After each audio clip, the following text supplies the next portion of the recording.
আসসালামু আলাইকুম। Hi friends, আমি ডাক্তার ফাইজুল হক। আজকে আপনাদের চমৎকার একটি লোকজ পথ্য জানাবো। একটি চমৎকার টিপস দেব আপনাদের, যাদের বাসায় বৃদ্ধ মা-বাবা আছে বা বৃদ্ধ আত্মীয়স্বজন আছে যারা বাতের ব্যথায় কষ্ট পাচ্ছে।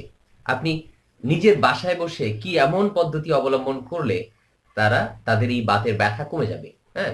যাদের আর্থ্রাইটিস রোগীরা বাসায় আছে তারা আমার পদ্ধতিটি ফলো করতে পারে। আমরা সবাই আলু চিনি। ১ম ২ টা আলু নিতে হবে, মোটামুটি মাঝারি সাইজের ২ টা আলু, একদম বড় না। আলুগুলোকে খোসাসহ পরিষ্কার পানিতে ধুয়ে ফেলতে হবে।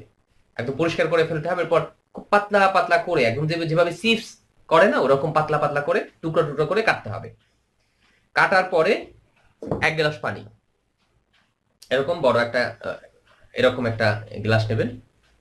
১ গ্লাস পানির মধ্যে এই আলুর টুকরোগুলো দিয়ে সারারাত ভেজাতে হবে।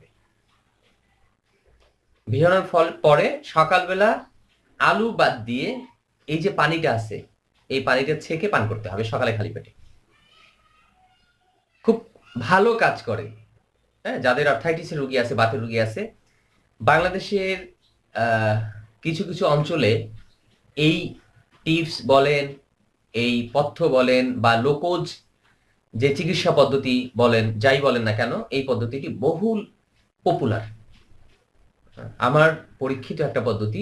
শুধু আমার না, আহ আরো অনেক যারা বিশেষজ্ঞ আছে, ডায়েটিশিয়ান আছে, তাদেরও পরীক্ষিত এই পদ্ধতি। এই পদ্ধতিটি এমনকি ডায়েটিশিয়ান আক্তারুন নাহার আলো, উনি বারডেমে আছেন। উনার একটা বইতেও উনি এই পদ্ধতিটি উল্লেখ করেছেন আরকি। আর আমার নিজেরও পরীক্ষিত। সো আপনারা নির্ভয়ে ব্যবহার করতে পারেন। এটা অথেন্টিক একটি তথ্য। এটার কোনো ক্ষতি নাই, কোনো সাইড ইফেক্ট নাই, কিন্তু পরিষ্কার পরিচ্ছন্নতার দিকে মাথায় রাখতে হবে। পদ্ধতিটা আবার বলি, মাঝারি সাইজের ২ টি আলু নেবেন। খুব পাতলা, পাতলা করে কাটবেন, একদম আলুর খোসা সহ।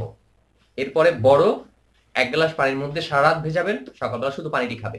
সাথে মাথায় রাখবেন পেশেন্ট যেন অবশ্যই পর্যাপ্ত পরিমাণে ভিটামিন ডি এবং এ যুক্ত খাবার খায়।